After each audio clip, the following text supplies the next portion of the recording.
نحمده ونستعينه ونستغفره ونؤمن به ونتوكل عليه ونعوذ بالله من شرور أنفسنا ومن سيئات أعمالنا من يهده الله فلا مضل له ومن يضلله فلا هادي له ونشهد أن لا إله إلا الله ونشهد أن محمدًا عبده ورسوله اللهم صل على رسولك سيدنا محمد وعلى آل محمد أما بعد فقد قال الله سبحانه وتعالى في قرآنه الكريم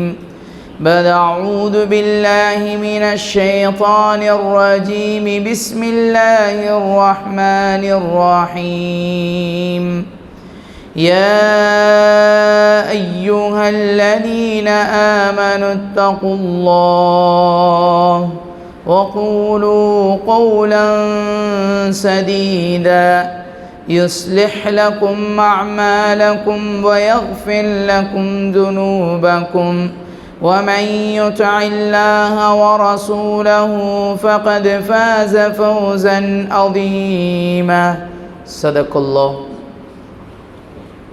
சர்வ புகழும் புகழ்ச்சியும் சர்வமாலும் அல்லாஹுக்கே அல்ஹம்துலில்லாஹ்.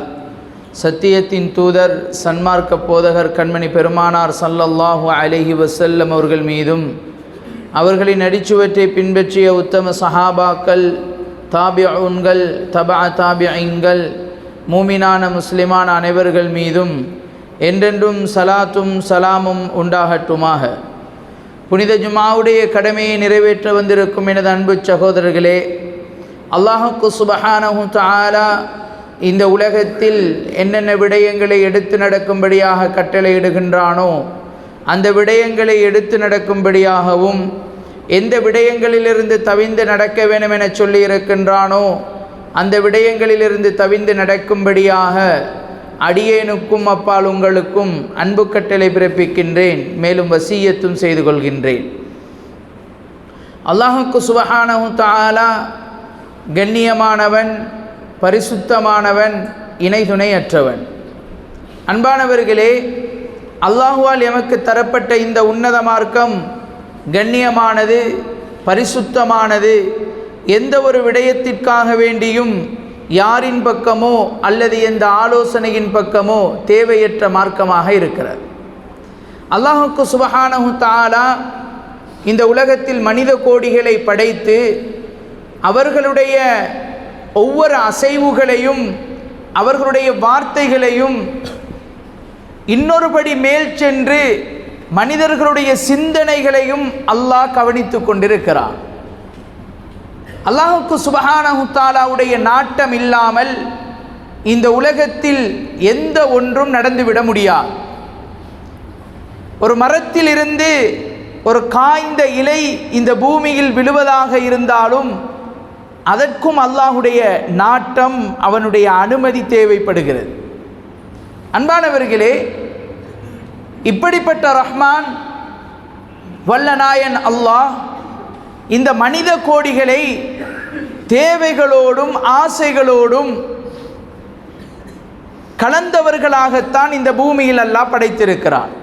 ஒரு மனிதனை எடுத்துக்கொண்டால் அவனுக்கு தேவைகள் இருக்கும், அந்த மனிதனுடைய ஆசைகள் இருக்கும். ஆக இந்த உலகத்தில் மனிதன் தேவையுடையவனாகவும் ஆசையுடையவனாகவும் அதை பின்னப்பட்ட நிலையில்தான் மனிதன் படைக்கப்பட்டிருக்கிறான். அவ்வப்போது அன்பானவர்களே, மனிதன் அல்லாஹுடைய உதவியை எதிர்பார்ப்பதுண்டு. அன்பானவர்களே, இந்த இடத்தில் நான் ஒரு விடயத்தை குறிப்பாக ஞாபகப்படுத்த விரும்புகிறேன். அல்லாஹுடைய உதவி என்பது வெறுமனே நாம் இந்த உலக காரியங்களை சாதித்து கொள்வதற்காக வேண்டி இந்த உலக காரியங்களில் எது எமக்கு தேவைப்படுகிறதோ, எதன் பக்கம் நாம் தேவையாகிறோமோ அதை நிறைவேற்றி கொண்டால், அதை நாம் அடைந்து கொண்டால் அதை நாம் பூர்த்தி செய்து கொண்டால் நாம் அல்லாஹ்வுடைய உதவியோடு இருக்கிறோம் என்ற நிலைப்பாட்டிலிருந்து நாம் வெளியே வர வேண்டும். அது மட்டுமல்ல அல்லாஹ்வுடைய உதவி. நான் ஒரு நோயில் இருந்தேன், அந்த நோயை அல்லாஹ் எனக்கு குணப்படுத்தினான் என்பது மாத்திரமல்ல அல்லாஹ்வுடைய உதவி. நான் ஒரு கடன் பிரச்சனையில் இருந்தேன், அந்த கடன் பிரச்சனையில் இருந்து அல்லாஹ் என்னை மீட்டெடுக்க செய்தான் என்பது மாத்திரம் அல்ல அல்லாஹ்வுடைய உதவி. அன்பானவர்களே, எமக்கு ஒரு தேவை வருகின்ற பொழுதும் சரி, நாம் ஒரு பிரச்சனையில் மாட்டிக்கொண்டிருக்கின்ற பொழுதும் சரி, நாம் ஒரு நோய்வாய்ப்பட்டு கொண்டிருக்கின்ற பொழுதும் சரி, அவைகளில் இருந்து எமக்கு மீளெழுச்சி கிடைப்பது மாத்திரம் அல்லாஹ்வுடைய உதவி அல்ல. அது மாத்திரமல்ல, அல்லாஹ்வுடைய உதவியில் ஒரு மனிதனுக்கு அல்லாஹ் கொடுக்கின்ற மிகப்பெரிய உதவி என்ன தெரியுமா? இந்த உலகத்தில் அந்த மனிதன் ஈமானோடு வாழ்வது, அமல்கள் செய்கின்ற வாய்ப்பு கிடைப்பது. ஒரு மனிதனுக்கு 5 நேரம் இமாம் ஜமாத்தோடு தொலை கிடைக்கிறதா? அன்பானவர்களே, இவர் அல்லாஹ்வுடைய உதவியோடு இருக்கிறார். ஒரு மனிதனுக்கு பாவத்தை நினைத்து ஒரு கவலை வருகிறதா? அதுவும் அல்லாஹ்வுடைய உதவிதான். அன்பானவர்களே, நாம் ஒரு தர்மம் செய்ய நினைக்கிறோமா? அல்லாஹ் எங்களுக்கு உதவி செய்ய ஆரம்பித்திருக்கிறார். அன்பானவர்களே, அந்த ஆகிராவின் பக்கம் எங்களை அழைக்கின்ற, அல்லாஹ்வையும் அவருடைய தூதரையும் ஞாபகப்படுத்துகின்ற செயற்பாடுகளை செய்ய தூண்டுகின்ற அந்த ஆர்வம், ஆசை இருக்கிறதே, அந்த செயற்பாடுகளை நாம் செய்கின்றோமே, இதுவும் அல்லாஹ்வுடைய மிகப்பெரிய உதவி. அன்பானவர்களே, உதாரணமாக ஒரு மனிதன் நோய்வாய்ப்பட்டு இருக்கிறார். அந்த நோய்வாய்ப்பட்ட அந்த மனிதர் தொழுது கொண்டிருக்கிறார், அவர் திலாவத் செய்கிறார், பாவத்திலிருந்து தூரமாக இருக்கிறார். அன்பானவர்களே, இவர் அல்லாஹ்விடத்தில் உதவியை தேடுகிறார். யா அல்லாஹ், என்னுடைய நோயை குணப்படுத்து என்று அல்லாஹ்விடத்தில் கேட்கிறார். ஆனால் அவருடைய நோய் குணமாகவில்லை. அவருடைய நோய் குணமாகவில்லை. மாற்றமாக அவர் அந்த நோயோடு தொழுது கொண்டிருக்கிறார், அந்த நோயோடு இபாதத் செய்கிறார், அந்த நோயோடு பாவங்களில் இருந்து, தவறுகளில் இருந்து, குற்றங்களில் இருந்து அவர் விடுபட்டிருக்கிறார் என்றால் அவர் அல்லாஹ்வுடைய மிகப்பெரிய உதவியோடு அவர் இருந்து கொண்டிருக்கிறார். நோய்க்கு குணம் கிடைப்பது மாத்திரமல்ல, பிரச்சனைக்கு தீர்வு கிடைப்பது மாத்திரமல்ல, அன்பானவர்களே, எங்களுக்கு ஆகிராவுடைய அல்லாஹ்வின் பக்கம் நெருங்கக்கூடிய இபாதத்துகள் செய்ய கிடைக்கின்ற வாய்ப்பும் அல்லாஹ்வுடைய உதவி என்பதை நாம் மறந்துவிடக்கூடாது. அன்பானவர்களே, பாவத்தின் அகோரம் என்ன தெரியுமா? ஒரு மனிதனுக்கு அல்லாஹ் இந்த உலகத்தில் கொடுக்கிற மிகப்பெரிய தண்டனை என்ன தெரியுமா? ஒரு மனிதன் பாவம் செய்கிறான், ஒரு மனிதன் ஒரு பாவம் செய்கிறான். மனிதன் என்றால் தவறுக்கும், குற்றங்களுக்கும், குறைகளுக்கும், பாவங்கள் செய்கின்ற சூழலிலும் மனோநிலையிலும் மனிதன் இசைவாக்கம் அடைந்திருக்கிறான். அல்லாஹ் பாவங்களை மன்னிக்க கூடியவன். ஒரு மனிதன் பாவம் செய்கிறான், பாவம் செய்த மனிதன் நினைக்கிறான், நான் இவ்வளவு பாவம் செய்கிறேன், இவ்வளவு தவறுகள், குற்றங்கள் நான் செய்கிறேன். அவன் உணர்கிறான் அதை. ஆனால் அந்த மனிதன் யோசிக்கிறான், இவ்வளவு பாவம் செஞ்சாலும் அல்லாஹ் என்னையே தண்டிக்கிறான் இல்லை, அல்லாஹ் என்னையே தண்டிக்க இல்லை. அந்த எண்ணத்தோடு அந்த மனிதன் அந்த தவறை செய்து கொண்டிருக்கிறான், அல்லாஹ் என்னையே தண்டிக்க இல்லை. அன்பானவர்களே, அறிஞர்கள் சொல்லுகிறார்கள், ஒரு மனிதன் செய்கின்ற பாவத்தை அவனுக்கு உணர வாய்ப்பு கிடைக்காமல் அவன் திரும்ப திரும்ப அந்த தவறையும் பாவத்தையும் செய்கிறான் என்றால் அல்லாஹ்வுடைய உதவியிலிருந்து இவன் தூரமாக இருக்கிறான். இந்த உலகத்தில் அல்லாஹ் ஒரு மனிதனுக்கு கொடுக்கின்ற மிகப்பெரிய தண்டனை அதுதான், மிகப்பெரிய தண்டனை அதுதான். அன்பானவர்களே, ஆக ஒரு மனிதனுக்கு அல்லாஹ்வுடைய உதவி இந்த துன்யாவுடைய காரியங்களில், அதுபோன்ற ஆகிராவுடைய அல்லாஹ்வை நெருங்கக்கூடிய இபாதத்துகள் செய்யக்கூடிய அந்த உதவி ஒரு மனிதனுக்கு கிடைக்க வேண்டும் என்றால் அந்த மனிதன் இந்த உலகத்தில் என்ன செய்ய வேண்டும்?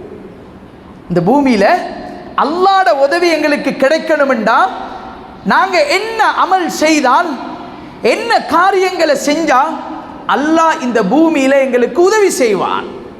அன்பானவர்களே, இதையும் அல்லாஹ் சொல்லாமல் விடவில்லை. அனைத்தையும் அணுவணுவாக இந்த மார்க்கம் மனிதர்களால் தயார் செய்யப்பட்ட மார்க்கம் அல்ல. மனிதர்கள் யாரும் இதை தயார் செய்ய இல்லை. நபிகள் நாயகம் ஸல்லல்லாஹு அலைஹி வஸல்லம் இதை அவங்க டிசைன் பண்ண இல்லை. இந்த மார்க்கத்தை, இந்த மார்க்கம் முழுக்க முழுக்க அல்லாஹுவால் ஏற்பாடு செய்யப்பட்ட மார்க்கம். ஆரம்பத்தில் இருந்து எப்படி இருந்ததோ கியாமத் நாள் வரைக்கும் அப்படித்தான் இருக்கும். அன்பானவர்களே, அதனால குர்ஆன் ஹதீஸ்ல வார விஷயங்கள் எந்த சந்தேகமும் இல்லாம, எந்த டவுட்டும் இல்லாம எங்களோட வாழ்க்கையில் அதனை அமல் செய்ய முற்படுவோமே ஆனால் நிச்சயமாக அதனுடைய பிரதிபலிப்பை இந்த பூமியில் நாம் அடையலாம்.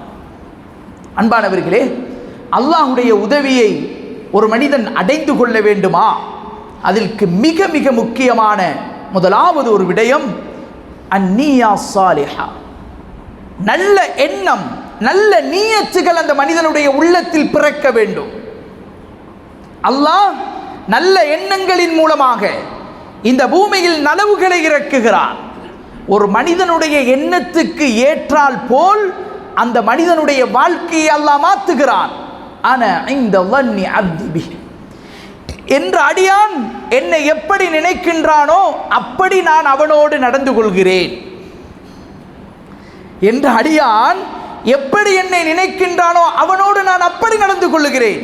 அல்லாஹ் ஹதீஸுல் குதுஸியில் இந்த விடயத்தை சொன்னதன் பின்னால் அந்த ஹதீஸில் பின்னால் ஒரு துண்டு வருகிறது, பின்னால் ஒரு பகுதி வருகிறது. அடியான் என்னை எப்படி வேணுமென்றாலும் நினைத்து கொள்ளட்டும். ஒரு அடியான் என்னை எப்படி வேணுமென்றாலும் நினைத்து கொள்ளட்டும். அவன் என்னை எப்படி நினைக்கிறானோ அவனோடு நான் அப்படி நடந்து கொள்வேன். முதலாவது, நாம் அல்லாஹ்வின் மீதுள்ள அந்த எண்ணப்பாட்டை நாம் சரி செய்து கொள்ள வேண்டும். எங்களுடைய எண்ணங்களை நாம் சரி செய்ய வேண்டும். எங்களுடைய எண்ணங்களை போலதான் அல்லாஹ் எங்களோட வாழ்க்கையை அமைத்து தருகிறான். நபி அவர்கள் சொன்னார்கள், ஒரு மனிதன் கடனை திருப்பி கொடுக்க வேண்டும் என்று ஒரு மனிதன் கடன் எடுத்தால் அல்லாஹ் அதற்குரிய வழியை திறந்து கொடுக்கிறான். நபி அவங்க சொல்றாங்க, ஒரு மனிதன் திரும்ப கொடுக்க கூடாது என்று ஒரு கடனை வாங்கினால் அல்லாஹ் அதற்குரிய வழியை திறந்து கொடுக்கிறான். அவன் கொடுக்க மாட்டான், அவர் அந்த கடனை நிறைவேற்ற மாட்டார். ஏன்? ஒரு அடியான் எப்படி நினைக்கிறானோ அந்த அடியானோடு அல்லாஹ் அப்படியே நடந்து கொள்கிறான். ஒரு மனிதனுடைய எண்ணம் இருக்கணும், அல்லாஹ் எப்பையும் என்னோட இருக்கிறான். அல்லாஹ் சொன்ன மாதிரி நபிகள் நாயகம் ஸல்லல்லாஹு அலைஹி வஸல்லம் அவர்களிடத்தில் அல்லாஹ் சொல்லுகிறான், ஃபைதா ஸஅலக இபாதி அன்னி, என்னுடைய அடியார்கள் நபியே உங்களிடத்தில் வந்து என்னை பற்றி கேட்டால் நபியே நீங்க சொல்லுங்க, இன்னி கரீபுன், அந்த அடியானுக்கு நெருக்கமாக நான் இருக்கிறேன். அன்பானவர்களே, நாம் உணர வேண்டும் எதை தெரியுமா? எங்களுடைய எண்ணங்களில் ஓடுவதை மாத்திரமல்ல, எமக்கு அருகாமையில் இருந்து அல்லாஹ் எங்களை கணப்பொழுதும் கவனித்துக் கொண்டிருக்கிறான். அந்த எண்ணம் வர வேண்டும். அந்த எண்ணத்தின் வெளிப்பாடு என்ன தெரியுமா? இந்த பூமியில் அல்லாஹ் எங்களுக்கு உதவி செய்வான். இந்த பூமியில் அல்லாஹ் எங்களுக்கு உதவி செய்வான். ஆக ஒரு மனிதனுக்கு அல்லாஹ்வுடைய உதவி இந்த பூமியில் வர வேண்டுமா? அவனுடைய எண்ணங்களை சரி செய்து கொள்ள வேண்டும். அவனுடைய நியத்துகளை அவன் சாலிஹானதாக மாற்றிக்கொள்ள வேண்டும். அந்த எண்ணம் போன்று வாழ்க்கை என்பார்களே, அதனுடைய அர்த்தமும் அதுதான். அன்பானவர்களே, ஆக நீயத்துன் சாலிஹா. இரண்டாவது ஒரு விடயம், நாம் அல்லாஹ்வின் மீது தவக்குல் வைக்க வேண்டும். அல்லாஹ்வின் மீது முழு பொறுப்பையும் நாம் கொண்டு வைக்க வேண்டும். அதுக்கு சொல்லுவாங்க, எங்கட பாசையில் சொல்ல போனா, முழுமையாக அல்லாஹ்விடத்தில் எங்களுடைய காரியங்களை ஒப்படைத்து அவன் மாத்திரம்தான் எங்களுக்கு உதவக்கூடியவன் என்ற ஒரு தன்மையை நாம் உருவாக்கிக் கொள்ள வேண்டும். தவக்குல் என்று சொல்வார்கள். அல்லாஹ்வின் மீது பாரம் சாட்டுவது, அல்லாஹ்வின் மீது பொறுப்பு சாட்டுவது. நம்ம சொல்லுவோம் எப்படின்னா, சாதாரணமாக ஒரு பழக்கப்பட்ட ஒரு விடயம் போன்று போய்விட்டது. என்ன தெரியுமா? எங்கட பிரச்சனையை நம்மளே தீர்த்து கொள்வது, எங்கட பிரச்சனையை நாங்களே சமாளிப்போம். அன்பானவர்களே, நீங்கள் கவனித்ததுண்டா? சஹாபாக்கள் செருப்பினுடைய வார் அந்தாலும் அல்லாஹ்விடத்தில் அதனை பொறுப்பு சாட்டுவார்கள், அல்லாஹ்விடத்தில் கேட்பார்கள் என்ற அந்த செய்தியை நாம் கேள்விப்பட்டிருக்கிறோம் அல்லவா? அதனுடைய பின்னணி என்ன தெரியுமா? செருப்பினுடைய வார் அது அந்திருக்கிறது. அன்பானவர்களை, எடுத்து தைத்துக் கொள்ளலாமே, அதற்கு ஏதாவது அதனை மூட்டிக்கொள்ள முடியுமே? இல்லை, அது இவருக்கு முடியும், செலவில்லாமல் இவருக்கு செய்ய இயலும். செய்ய இயலுமான காரியத்தையும் அல்லாஹ்ட்ட பொறுப்பு சாட்டணும். நாங்கள் இயலாத காரியத்தை தான் ட்ரை பண்ணுறது. ஒரு 1000 ரூபாட பிரச்சனை, ஒரு 10,000 ரூபாட பிரச்சனை எங்களுக்கு முடிக்க இயலும். இதே லட்சக்கணக்கில் வரும் பொழுது, கோடிக்கணக்கில் வரும் பொழுது தான் அல்லாஹ்விடத்தில் போகிறோம். இல்லை இல்லை, சிறிய பிரச்சனையாக இருந்தாலும் பெரிய பிரச்சனையாக இருந்தாலும், எமக்கு சமாளிக்க முடியாத கட்டமாக இருந்தாலும், அன்பானவர்களே, அதையும் அல்லாஹ்விடத்தில் பொறுப்பு சாட்டுபவர்களாக நாம் மாற வேண்டும். என்னால் முடியும் செய்துவிடக்கூடாது. அன்பானவர்களே, உதாரணமாக நாம் பிள்ளைகளை வளர்க்கிறோம். எங்களுடைய பிள்ளைகள் சாலிகானவர்களாக வர வேண்டும் என்று முயற்சிக்கிறோம். சின்ன வயசிலேயே ஜுப்பாவை போடுறோம், தொப்பியை போடுறோம், அவருக்கு சில துஆக்களை படித்துக் கொடுக்கிறோம், பிள்ளைகளை தொலை வைக்கிறோம், சில காரியங்களை நாம் ஈடுபடுத்துகிறோம். நாங்கள் அதற்கான முயற்சிகளை செய்கிறோம், வானாம் என்று சொல்ல இல்லை. அந்த முயற்சிகளை நாம் செய்வதோடு எம் பிள்ளைகளின் பொறுப்பை அல்லாஹ்விடத்தில் நாம் சாட்ட வேண்டும். எங்களுடைய பிள்ளைகளுடைய பொறுப்பை நாம் அல்லாஹ்விடத்தில் ஒப்படைக்க வேண்டும். அன்பானவர்களே, அதனுடைய வெளிப்பாடு என்ன தெரியுமா? எம் முயற்சியோடு நாம் தவக்குலை வைப்போம் என்றால் அல்லாஹ்வுடைய உதவி எமக்கு வரும். எம்முடைய முயற்சியின் மீது மாத்திரம், எங்களுடைய சக்தியின் மீது மாத்திரம் அந்த எண்ணப்பாட்டை நாம் கொண்டு விடக்கூடாது. அன்பானவர்களே, இன்னொரு மிக முக்கியமான ஒரு விடயம், இந்த பூமியில் அல்லாஹ்வுடைய உதவியை கொண்டு வருகின்ற விடயம் துஆ இருக்கிறது. அன்பானவர்களே, மிக முக்கியமான ஒரு ஆயுதம், மிக முக்கியமான ஒரு இபாதத். இந்த பூமியில் அல்லாஹ் மனிதர்களுடைய கையில் பொக்கிஷமாக தந்த ஒரு விடயம் துஆ. எங்களுடைய பிரார்த்தனை, அல்லாஹ்விடத்தில் எங்களுடைய முழு காரியத்தையும் சொல்லும் மனிதர்களாக நாம் பழக வேண்டும். அல்லாஹ்ட்ட பேசணும், அல்லாஹ்வோடு கதைக்க வேண்டும். மனைவியோடு பேச முடியாத, எம் பிள்ளைகளோடு பேச முடியாத, எம் பெற்றோர்களோடு பேச முடியாத, நாம் நேசிக்கின்ற அல்லது நம்புகின்ற, நாம் உறவென்று நினைக்கின்ற ஒருவரோடு பேச முடியாத காரியத்தையும் நாம் அல்லாஹ்வோடு பேச வேண்டும். சொல்லுவாங்க, அல்லாஹ்வோடு ரகசியம் பேசுகிற பழக்கத்தை கொண்டு வர வேண்டும். அதுதான் துஆ. கையை தூக்கணும். 10 வருஷமாக 20 வருஷமாக ஏதாவது ஒரு புது பிரச்சனை வந்தாலே ஒழிய அதே துஆ. சில பேருக்கு துஆ கேட்பதற்கு கூட நேரம் இல்லை. அல்லாஹ்விடத்தில் கையேந்தி துஆ கேட்க கூட நேரம் இல்லை. அன்பானவர்களே, துஆ ஒரு மனிதனுடைய வாழ்க்கையில் அல்லாஹ்வுடைய உதவியை கொண்டு வருகின்ற சாதனம். அல்லாஹ் இந்த மனிதனுக்கு கொடுத்த மிகப்பெரிய ஒரு ஆயுதம். துஆவின் மூலமாக சாதிக்க பழக வேண்டும். அல்லாஹ்விடத்தில் நாம் கையேந்தி அல்லாஹ்விடத்தில் இருந்து நாம் பெற பழக வேண்டும். அதற்கு மிக முக்கியமான ஒரு சாதனம் தான் துஆ. அன்பானவர்களே, எங்கட பிள்ளைகளுக்கு துஆவை படிச்சு கொடுக்கணும். வெறுமனே சந்தர்ப்பங்களில் ஓதுற துஆக்கள் மாத்திரம் அல்ல, உட்கார்ந்து இருந்து எங்களுடைய முழு விடயங்களையும் அல்லாஹ்விடத்தில் ஒப்புவிக்க வேண்டும். உமர் பாலம்பூரி ரஹ்மத்துல்லாஹி அலைஹி சமீப காலத்தில் வாழ்ந்தவர் தான். அவர்கள் தஹஜ்ஜுடைய நேரத்தில் 3 மணித்தியாலங்கள் துஆ செய்வார்கள் என்று சமகாலத்தில் இருந்தவர்கள் பேசிக்கொள்கிறார்கள். 3 மணித்தியாலங்கள் துஆ செய்வார்கள். என்ன துஆ என்றால், அந்த நாள் அந்த நாள் தஹஜ்ஜுதில் எழுந்ததிலிருந்து அவர் தூங்கும் வரைக்கும் எதெல்லாம் செஞ்சாரோ இதை எல்லாத்தையும் அல்லாஹ்விடத்தில் ஒப்புவிப்பார்களாம், அல்லாஹ்விடத்தில் சொல்லுவார்களாம். அந்த பழக்கத்தை, அந்த தன்மையை, இது ஆலிம்களுடைய, அறிஞர்களுடைய, இறைநேசர்களுடைய பழக்கம், அல்லாஹ்வோடு பேசுகின்ற பழக்கம். அன்பானவர்களே, துஆ அல்லாஹ்வுடைய உதவியை எங்களுடைய வாழ்க்கையில் கொண்டு வருகின்ற சாதனம். அன்பானவர்களே, அதனால தான் நான் ஹுத்பாவுடைய ஆரம்பத்திலேயே ஞாபகப்படுத்தினேன், அல்லாஹ்வுடைய உதவி என்பது உலக காரியங்களில், உலக விடயங்களில் நாம் சாதித்துக் கொள்ளுகின்ற விடயங்கள் மாத்திரம் அல்ல. அல்லாஹ்வுடைய உதவி என்பது ஆகிராவோடு, அல்லாஹ்வோடு சம்பந்தப்பட்ட காரியங்களில் எங்களை ஈடுபடுத்துவதும் அல்லாஹ்வுடைய உதவிதான்.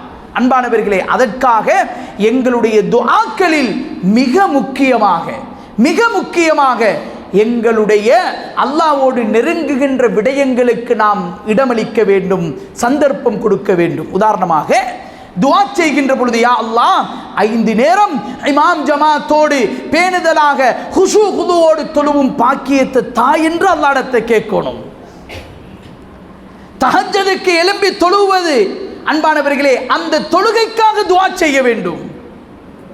ஒரு தர்மத்தை கொடுக்கும் பாக்கியத்தை தாய் என்று அல்லாஹ்விடத்தில் துஆ செய்ய வேண்டும். ஆகிராவுடைய, தீனுடைய இந்த அல்லாஹ்வோடு நெருங்குவதற்குரிய காரியங்களுக்காக வேண்டியும் அல்லாஹ்விடத்தில் நாம் துஆ செய்ய வேண்டும்.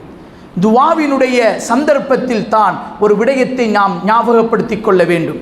நபி அவர்கள் சொன்னார்கள், ஒரு மனிதனுடைய துஆ, ஒரு மனிதன் அல்லாஹ்விடத்தில் துஆ செய்யாவிட்டால், அல்லாஹ்ட்ட கேட்காட்டி அல்லாஹ் கோபப்படுறான். மனித செயற்பாட்டுக்கு மாற்றமான ஒரு விடயம். ஒரு ஆள்கிட்ட தகப்பனாக இருந்தாலும் சில விடயங்களை பல விடுத்தம் கேட்கின்ற பொழுது கோபப்பட்டுறாரு. கொடுத்து ஏலாப்பா, பிள்ளைக்கு மூத்தவனுக்கு கொடுத்து ஏலாதே. சொத்துக்காக, காசுக்காக, காணிக்காக பிரச்சனைகள் வருகிறது. அன்பானவர்களே, ஆனால் அல்லாஹ் என்ன சொல்லுகிறான் தெரியுமா? என்னிடத்தில் கேட்காவிட்டால் நான் உன் மீது கோபப்படுகிறேன். நான் உனக்கு உதவி செய்ய காத்துக் கொண்டிருக்கிறேன், உனக்கு என்ன வேணும்? ஹல் மின் முஸ்தஈனின், யாராவது தேவையுடையவர்கள் இருக்கிறீர்களா? அன்பானவர்களே, எல்லா தேவையும் இருக்குது. ஆனா நாங்க தூக்கம், அந்த மலக்குமார்கள் அந்த அறைகூவலை இடுகின்ற பொழுது, அல்லாஹ் மலக்குமார்களை அடிவானத்துக்கு அனுப்பி எங்களுடைய தேவைகள் நிமித்தம் தேவைகளை விசாரிக்கும் நேரம் நாம் தூங்கி இருக்கிறோம். அல்லாஹ் கேட்டுக்கொண்டிருக்கிறான், ஹல் மின் முஸ்தஈனின் அஸ்தஈனு லஹ், உங்களுக்கு என்னமாவது தேவையாப்பா? என்ன சரி உதவி தேவையா? என்ன சரி ஹெல்ப் உங்களுக்கு வேணுமா? கேளுங்க, நான் உங்களுக்கு உதவுகிறேன். அப்படி நீங்க என்னட்ட கேட்காட்டி உங்களுக்கு மேல நான் கோபம். சுப்ஹானல்லாஹ். என்னட்ட நீங்க துஆ செய்யாட்டி நான் உங்களுக்கு மேல கோபம். அன்பானவர்களே, எவ்வளவு இரக்கமாக அல்லாஹ் இருக்கிறான் என்றால், அல்லாஹ் அல்லாத கல்லையும் மண்ணையும் அல்லாஹ்வை படைத்தவர்கள், அல்லாஹ் அவர்களை படைத்திருக்கிற நிலையில் அல்லாஹ்வுக்கு மாற்றமான முறையில் அல்லாஹ் அல்லாதவைகளை இபாதத் செய்து கொண்டு வணங்கிக் கொண்டு இருப்பவர்களுக்கும் அல்லாஹ் உணவளிக்கின்ற பொழுது நாம் செய்த பாவத்தை, நாம் செய்த தவறை, எங்கட தேவைய அல்லாஹ்தான் ரப்பு என்று எங்களுடைய சுஜூதில் நாம் இந்த தலையை வைக்கின்ற அந்த ரஹ்மான் யாருக்கோ உணவளிக்கின்றவன். ஏன் எங்கட தேவையை நிறைவேற்ற மாட்டானா? எங்களுக்கு அவன் உதவ மாட்டானா? எங்களை கையுற்றுவானா? அல்லாஹ் அந்த எண்ணத்தோடு அந்த துஆ வெளிப்பட வேண்டும். அதுதான் அல்லாஹ்வுடைய உதவியை இந்த பூமிக்கு கொண்டு வருகின்ற துஆ. மிக முக்கியமாக அந்த துஆவில் கவனிக்க வேண்டிய விடயம் என்ன தெரியுமா? ரசூலுல்லாஹி ஸல்லல்லாஹு அலைஹி வஸல்லம் அவர்கள் சொன்னார்கள், இப்படி சொல்லுகின்ற அல்லாஹ் சில மனிதர்களுடைய துஆவை எட்டி பார்க்கவும் மாட்டான், சில மனிதர்களுடைய துஆவை கணக்கெடுக்க மாட்டான். அவர் என்ன கஷ்டத்தில் இருந்தாலும் சரி.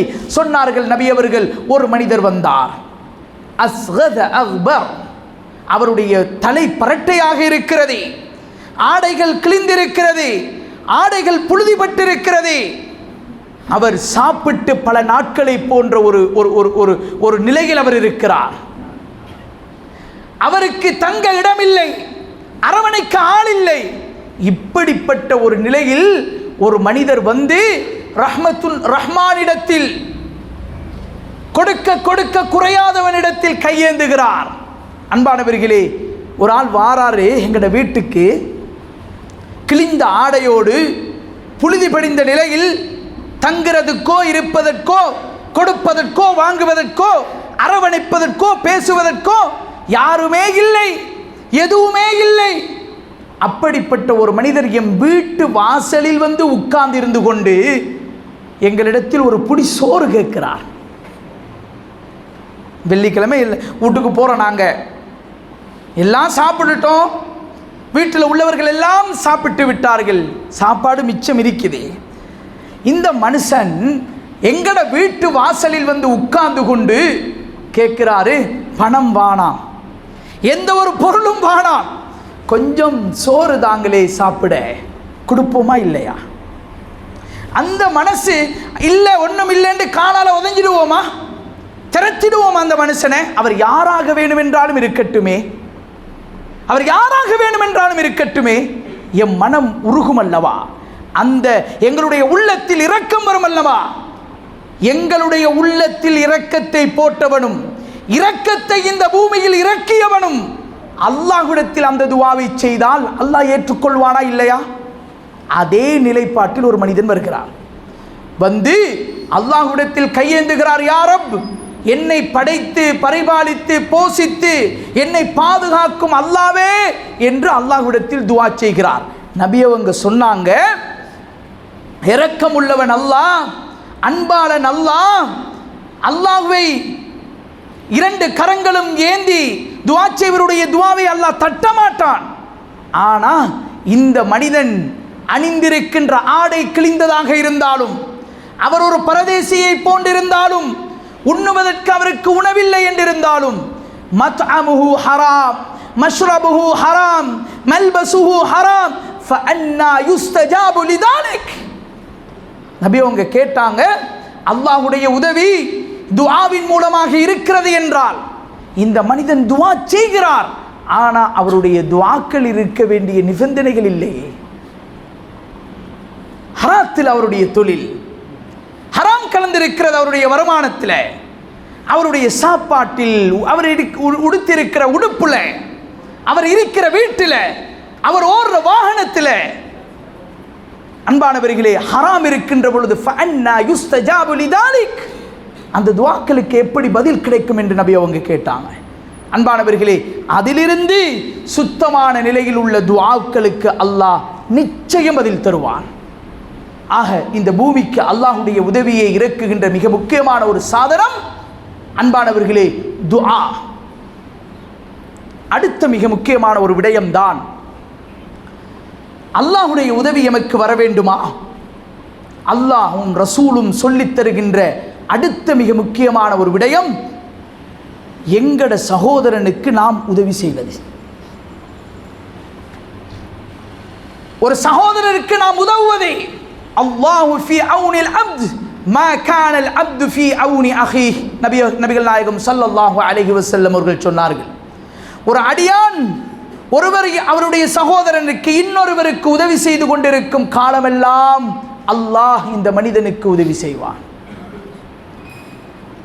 அன்பானவர்களே, எம்மால் எது ஏழுமோ இன்னொரு மனிதனுக்கு உதவுவது என்பது அன்பானவர்களே அது உணர்வோடு சம்பந்தப்பட்ட ஒரு விடயம். பணத்தோடு அல்ல, செயலோடு அல்ல, வார்த்தைகளோடு அல்ல, உணர்வோடு சம்பந்தப்பட்ட விடயம்தான் இன்னொரு மனிதனுக்கு உதவுவது என்பது. நபிகள் நாயகம் ஸல்லல்லாஹு அலைஹி வஸல்லம் அவர்கள் சொன்னார்கள், உங்களுக்கு விரும்புவதை உங்களுடைய சகோதரனுக்கு நீங்கள் விரும்பாதவரை உண்மையான மூமினாக முடியாது என்று சொன்னார்கள். அப்படின்ற அர்த்தம் என்ன தெரியுமா? நமக்கு எதை விரும்புகிறோமோ அதை இன்னொரு சகோதரனுக்கு கொடுப்பதல்ல. நம்ம அவருக்கு கிடைக்க வேண்டும் என்று நாம் விரும்ப வேண்டும் என்றால் மார்க்கம் இங்கனைக்கு சொல்ல வர விஷயம் என்ன தெரியுமா? எங்களுக்கு அந்த உணர்வு இருக்க வேண்டும். அப்பதான் அவர் உண்மையான மூமின். கொடுக்கணும் என்பது அல்ல, கொடுக்க வேண்டாம் என்று சொல்ல இல்லை, அது அடுத்த விஷயம். முதலாவது நாம் நமக்கு எதை விரும்புகிறோமோ அதை இன்னொரு சகோதரனுக்கு விரும்ப வேண்டும். அந்த விருப்பம் என்பது அவர் உணர்வோடு சம்பந்தப்பட்ட விடயம். அதனால் நான் சொல்ல வர விஷயம் என்னென்றா, நாம் இன்னொரு மனிதனுக்கு உதவி செய்யும் ஒரு மனோநிலையை நாம் உருவாக்க வேண்டும். எது செய்கிறோம் என்று முக்கியம் இல்லை, என்ன மனசோடு செய்கிறோம், என்ன எண்ணப்பாட்டோடு நாம் செய்கிறோம், அந்த உதவியை நாம் என்ன எண்ணத்தோடு செய்கிறோம். அன்பானவர்களே, ஆக இன்னொரு மனிதனின் கஷ்டத்தை, இன்னொரு மனிதனுடைய கவலையை, இன்னொரு மனிதனுடைய பிரச்சனையை, இன்னொரு மனிதனுடைய தேவையை நாம் உணர வேண்டும். அந்த உணர்வின் வெளிப்பாடு எமக்கு என்ன ஏழுமோ அதை நாம் செய்ய வேண்டும். அல்லாஹ் சொல்லுகிறான், உன் தகுதிக்கு ஏற்றவாறு நீ உதவி செய்யும் பொழுது என் தகுதிக்கு ஏற்றவாறு நான் உனக்கு உதவி செய்வேன். நமக்கு என்ன ஏழும் அதை நம்ம கொடுக்கிறோம். அல்லாஹ் சொல்லுகிறான், எனக்கு என்ன ஏழுமோ அதை நான் உனக்கு தருகிறேன். அல்லாஹ்க்கு என்ன ஏலா? அல்லாஹ்வுக்கு என்ன ஏலாது? எங்களோட நோயை குணப்படுத்த இயலாவா? எங்களுக்கு சொர்க்கம் தர இயலாத அல்லாஹ்க்கு? எது இயலாத அல்லாஹ்க்கு? அன்பானவர்களே, அதை நாம் உணர வேண்டும். கொஞ்சம் தூங்குறவங்களை லேசாக அப்படி தடவி கொள்ளுங்க. பக்கத்தில் இருந்தால் தூங்குறவங்களை தடவி கொள்ளுங்க. கொஞ்சம் முன்னுக்கு நெருங்கி வாங்க. டைமுக்கு முடிச்சிடும். 1 மணிக்கு முடிக்க சொல்லி இன்னும் 5 நிமிஷம் தான் ஆகி. கொஞ்சம் உற்சாகமாயிருங்க. அன்பானவர்களே, அந்த இன்னொரு மனிதனுக்கு உதவி செய்கின்ற அந்த சிந்தனையை நாம் எம் மனதில் எடுக்கின்ற பொழுது அல்லாஹ் எமக்கு உதவி செய்ய நாடுகிறான். அல்லாஹ் எமக்கு உதவி செய்வான். அன்பானவர்களே, எங்கிட்ட வசதி இருக்குது, எங்கிட்ட ஏழும், எங்களுக்கு ஏழும். இப்போ சமீப காலத்தில் எங்கட நாட்டில் வெள்ளம் வந்துச்சு. சுமார் 21 மாவட்டங்கள் பாதிக்கப்பட்டது. அன்பானவர்களே, பாதிக்கப்படாத அல்லது அந்த வெள்ளத்தில் மாட்டிக்கொள்ளாத நாம் என்ன மனநிலையோடு இருந்தோம்? கணக்கெடுத்தோமா? அதை பற்றி யோசித்தோமா? அந்த பிரச்சனையை பற்றி நாம் ஏதாவது சிந்திச்சோமா? அந்த கஷ்டத்தை உணரும் வாய்ப்பு நமக்கு கிடைச்சதா என்கிறத நாங்கள் உணரோம். எங்கேயோ பாதிக்கப்படுகிறார்கள், நாம் இங்கு இருந்து கொண்டு, அன்பானவர்களே, மட்டக்களப்பில் பாதிக்கப்பட்டிருக்கிறார்கள், கொழும்பில் இருந்து கொண்டு நாம் என்ன செய்ய முடியும்? அன்பானவர்களே, நீங்கள் அந்த பிரச்சனையை, கவலையை, அவரின் கஷ்டத்தை நீங்கள் உணர வேண்டும். உணர்ந்தீர்கள் என்றால் உங்களுக்கு அல்லாஹ்வின் உதவி இருக்கிறது. ஹிஜ்ரி 18ஆம் ஆண்டு ரசூலுல்லாஹ் மரணமாகி 6 வருடம் மதீனாவில் ஒரு வறுமை வந்தது. மதீனாவில் ஒரு வறட்சி வந்தது. நாட்டுப்புறங்களில் இருந்த சஹாபாக்கள் எல்லாம் மதீனாவுக்கு ஓடி வந்து விட்டார்கள். நாட்டுப்புறங்களில் இருந்த சஹாபாக்கள் எல்லாம் மதீனாவுக்கு ஓடி வந்து விட்டார்கள். ஏன் தெரியுமா? உண்ணுறதுக்கு உணவில்லை, சரியான வறுமை. அந்த இடத்துல இருந்து எழும்புறதுக்கு வரலாற்று ஆசிரியர்கள் சொல்லுகிறார்கள் 9 மாசங்கள் பிடிச்சது. ஆட்சி காலம் ஹஸ்ரத் உமர் ரலியல்லாஹு தஆலா அவர்களுடைய ஆட்சி. இந்த பூமியில் 3இல் 1 பகுதியை இஸ்லாமிய சாம்ராஜ்யத்துக்குள் கொண்டு வந்த ஹலீஃபா. ரோம், பாரசீகம் போன்ற நாடுகள் அவர்களுடைய பாதத்தை முத்தமிட்ட ஒரு ஹலீஃபா. இந்த உலகுக்கு பொருளாதாரத்தை எப்படி சம்பாதிக்க வேண்டும் என்று அறிமுகப்படுத்திய ஒரு ஹலீஃபா. அவருடைய காலத்தில் வந்தது வறுமை. எழும்பிக்கொள்ள ஏலா. பாதையால போகும் பொழுது அவர்களோடு அஸ்லம் என்ற சஹாபி ரலியல்லாஹு தஆலா அவர்களும் போனார்கள். கேட்டாங்க, என்ன மதீனாவுல மக்கள் கூட்டம் கூடுதலாக இருக்கிறது? சொன்னாங்க, ஹலீஃபாவே, மக்கள் நாட்டுப்புறங்களில் இருந்து மதீனாவுக்கு வருகிறார்கள், சரியான வறுமை, உண்ணுறதுக்கு உணவில்லை, எல்லாம் கஷ்டப்படுறாங்க, வறட்சியாக இருக்கிறது. அன்பானவர்களே, உமர் ரலியல்லாஹு தஆலா அவர்களிடத்தில் அவங்க சாப்பிட்றதுக்குரிய வசதி இருக்குது. ஹலீஃபா, அதுக்குரிய ஏற்பாடு இருக்கிறது. விட்டு போட்டு சும்மா இருக்க இல்லை. ஒவ்வொரு தலைமைத்துவத்தில் இருப்பவர்களும் உணர வேண்டிய விடயம். இன்னொருவருடைய கஷ்டத்தையும் பிரச்சனையையும் கவலையையும் துன்பத்தையும் நாம் உணர வேண்டும். அந்த உணர்வின் வெளிப்பாடுதான் அல்லாஹ்வுடைய உதவி என்பதையும் நாம் புரிந்து கொள்ள வேண்டும். அன்பானவர்களே, ஹஜ்ரத் உமர் ரலியல்லாஹு தஆலா அவர்கள் எல்லாரையும் ஒன்று சேர்த்தார்கள். மலைக்காக வேண்டி துஆ செய்தார்கள். அந்த துஆவின் போது ஹஜ்ரத் உமர் ரலியல்லாஹு தஆலா அவர்கள் ஒரு ஹுத்பா செய்து கொண்டிருந்தார்கள். கீழே இருந்த சஹாபி சொல்றாங்க, ஹஜ்ரத் உமர் ரலியல்லாஹு தஆலா ஹுத்பா செஞ்சாங்க, அவங்களோட வயிற்றுக்குள்ள கேட்ட சத்தம் எனக்கும் கேட்டுச்சுண்டாங்க. ஏன் தெரியுமா? உமர் ரலியல்லாஹு தஆலா அவர்கள் சாப்பிட இல்லை, பட்டினியில கிடக்கிறாங்க, உணவு இருக்கிறது. ஆனால் இன்னொருவனுடைய பிரச்சனையை உணர்ந்தவர்கள் கலீஃபா அவர்கள், அவர் சாப்பிட இல்லை. மிம்பர்ல இருந்து பயான் செய்கின்ற பொழுது அவர்களுடைய வயிற்றில் கேட்ட சத்தத்தை அந்த சஹாபி சொல்லுகிறார்கள், நான் கேட்டேன் அந்த சத்தத்தை. அன்பானவர்களே, உமர் ரலியல்லாஹு தஆலா அவர்கள் வயிற்றை பார்த்து சொன்னார்கள், எனக்குள் கேட்கின்ற இந்த சத்தம் வயிறே, உனக்குள்ள கேட்கிற நீ போடுகின்ற சத்தம் எனக்கு கேட்கிறது. அதை விட கூட இன்னொரு மனிதனுடைய முஃமினுடைய வயிறுகளில் கேட்கின்ற சத்தங்களும் என் காதுகளில் கேட்கிறது. அல்லாஹ்விடத்தில் துஆ செய்தார்கள். அப்பாஸ் ரலியல்லாஹு தஆலா அவர்கள் நபி அவர்களுடைய சாட்சாவை கையில் பிடித்து அல்லாஹ்விடத்தில் துஆ செய்தார்கள், யா அல்லாஹ், இதோ நபி அவர்களுடைய சாட்சா இருக்கிறார், நபி அவர்களுக்கும் தீனுக்கும் உதவி செய்தவர், இவரின் பொருட்டால் மழையை தருவாயாக. அல்லாஹ் அந்த நேரத்தில் மெதுமெதுவாக அவனுடைய உதவியை இறக்க ஆரம்பித்தான். அன்பானவர்களே, இன்னைக்கு நான் சொல்ல வர விஷயம் என்னென்றா, நாம் என்ன இடத்துல இருந்தாலும், நாம் எந்த அந்தஸ்தில் இருந்தாலும் மற்றவர்களின் பிரச்சனைகளை நாம் உணர வேண்டும், கஷ்டத்தை உணரணும்.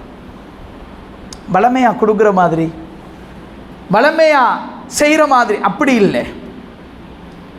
ஒரு ஒரு குடும்பத்தில், ஒரு ஊருக்குள்ள, ஒரு இடத்துலண்டா அந்த அவர்களுடைய பிரச்சனை என்ன, அவங்களோட கஷ்டம் என்ன, எதுக்கு வாய்ப்பு இல்லாமல் இருக்கிறார்கள், எதற்கு வசதி இல்லாமல் இருக்கிறார்கள், அதை எடுக்கும் பொழுது, அதை நம்ம உணரும் பொழுது, அதற்காக நாம் முற்படும் பொழுது, அல்லாஹ் எமக்கே என்னுடைய தகுதிக்கு நாம் உதவி செய்கின்ற பொழுது அல்லாஹ் அவனுடைய தகுதிக்கு ஏற்றால் போல் உதவியை செய்கிறான். அன்பானவர்களே, இறுதியாக சில விடயங்களை அடையாளப்படுத்துகிறேன், முயற்சி செய்து அதனை படியுங்கள். அல்லாஹ் குர்ஆனில் சில துஆக்களை படித்து தருகிறான். இன்னொரு வாய்ப்பில், சந்தர்ப்பத்தில் நான் அதை தெளிவுபடுத்தலாம் என நினைத்து நான் சுருக்கமாக அந்த விடயத்தை சொல்லி செல்கிறேன். சில துஆக்களை அல்லாஹ் குர்ஆனில் படித்து தந்திருக்கிறான். அந்த துஆக்களின் மூலமாக நபிமார்களும் சாலிஹீன்களும் உதவி பெற்றிருக்கிறார்கள். அல்லாஹ் குர்ஆனிலே வாக்களித்திருக்கிறான், அந்த துஆக்களை யார் ஓதுவாரோ அவர்களுக்கும் நாம் உதவி செய்வோம் என்று. அன்பானவர்களே, ரசூலுல்லாஹி ஸல்லல்லாஹு அலைஹி வஸல்லம் அவர்கள் நான் சொன்ன இந்த சில காரியங்களோடு சேர்த்து இன்னும் பல விடயங்களை பல ரிவாயத்துகளில், பல ஹதீஸ்களில் சொல்லியிருக்கிறார்கள். இந்த பூமியில் அல்லாஹ்வுடைய உதவியை எப்படி இறக்க வேண்டும் என்று. அன்பானவர்களே, அந்த விடயங்களை தேடி படியுங்கள். ஏனென்றால் அல்லாஹ்வுடைய உதவி இல்லாமல் இந்த பூமியில் எங்களுக்கு வாழலாம். அல்லாஹ்வுடைய உதவி இல்லாமல் வாழ முடியாது. அல்லாஹ்வுடைய உதவியை எடுக்கும் வழியை நாம் கட்டாயம் படித்திருக்க வேண்டும், கட்டாயம் நாம் அதனை தெரிந்திருக்க வேண்டும். உலமாக்களை நாடி அதனை படியுங்கள், வாழ்க்கையில் அமுல்படுத்துங்கள். அல்லாஹுடைய உதவியை இந்த பூமிக்கு இறக்குங்கள். அல்லாஹுக்கு சுப்ஹானஹு தஆலா எங்களுக்கு உதவி செய்வானாக. யா அல்லாஹ், எங்களுடைய பாவங்களை மன்னித்திரு புரிவாயாக. யா அல்லாஹ், நாங்கள் எவ்வளோ தவறுகள், குற்றங்கள், குறைகள் செஞ்சாலும் உன்னுடைய அடிமைகளாக இருக்கிறோம். யா அல்லாஹ், யா அல்லாஹ், எங்களுடைய பாவங்களை மன்னிச்சிடு. யா அல்லாஹ், யா அல்லாஹ், நாங்கள் எவ்வளோ தவறுகள் செஞ்சாலும் உன்னிடத்திலே கையேந்த வேண்டி இருக்கிறது. யா அல்லாஹ், யா அல்லாஹ் ரப்பே ரஹ்மானே, யா அல்லாஹ், எங்களுடைய கைகளை வெறுங்கைகளாக ஆக்கிடாதே. யா அல்லாஹ், யா அல்லாஹ், எத்தனையோ துஆக்களை உன்னோடு ரகசியமாக பேசியிருக்கிறோம். யா அல்லாஹ், யா அல்லாஹ், எத்தனையோ பிரார்த்தனைகள் உன்னிடத்தில் நாங்கள் கேட்டிருக்கிறோம். ரஹ்மானே, யா அல்லாஹ், உன்னுடைய உதவியை எங்களுக்கு தா. யா அல்லாஹ், துன்யா ஆகிராவுடைய காரியங்களின் நலவுகளை எங்களுக்கு தந்திடு. யா அல்லாஹ், யா அல்லாஹ், உன்னை இபாதத் செய்யக்கூடிய, நெருங்கக்கூடிய உதவியை எங்களுக்கு தந்திடு. யா அல்லாஹ், அந்த பாக்கியத்தை தந்திடு. யா அல்லாஹ் ரப்பே ரஹ்மானே, இபாதத்துகளின் மூலமாக உன்னை சந்தோஷப்படுத்த தௌஃபீக் செஞ்சிடு. யா அல்லாஹ், யா அல்லாஹ், எங்களுடைய உலக காரியங்களை நிறைவேற்றிடு. யா அல்லாஹ், யா அல்லாஹ், எங்களுடைய நோய் நொம்பலங்களை குணப்படுத்திடு. யா அல்லாஹ், தொழில் துறவுகளை பரக்கத் செஞ்சிடு. யா அல்லாஹ், ஹராத்தை கலந்து விடாதே. யா அல்லாஹ், யா அல்லாஹ், சாலிஹான குழந்தைகளை எங்களுக்கு தந்திடு. யா அல்லாஹ், அல்லாஹ். யா அல்லாஹ் எங்களுடைய குழந்தைகளை சாலிஹானவர்களாக ஆக்கிடு யா அல்லாஹ். இஸ்லாத்தையும் முஸ்லிம்களையும் பாதுகாத்திடு யா அல்லாஹ். பெண்களையும் சிறுவர்களையும் பாதுகாத்திடு யா அல்லாஹ். யா அல்லாஹ் நல்ல தரமான அறிவுடையவர்களாக எங்களுடைய குழந்தைகளை ஆக்கிடு யா அல்லாஹ். யா அல்லாஹ் உன்பக்கம் நெருங்கக்கூடியவர்களை எங்களுடைய குழந்தைகளை ஆக்கிடு யா அல்லாஹ். ரப்பே ரஹ்மானே எங்களுக்கு எது தேவை என்பதை எங்களை விட நீ அறிந்திருக்கிறாய் யா அல்லாஹ். யா அல்லாஹ் எங்களுக்கு என்ன தேவை என்பதை எங்களை விட நீ உணர்ந்திருக்கிறாய் ரஹ்மானே. யா அல்லாஹ் எங்களுடைய தேவைகளை நீ நிறைவேற்றி தந்திருக்கிறாய் யா அல்லாஹ். ரப்பே ரஹ்மானே எங்களுடைய துஆக்களை தட்டிடாத யா அல்லாஹ். யா அல்லாஹ் எங்களுடைய எண்ணங்களை சீர்படுத்திடு யா அல்லாஹ். முழு நிலைமைகளையும் சீராக்கிடு ரஹ்மானே. வாஹ்ர தஅவானா அனில் ஹம்து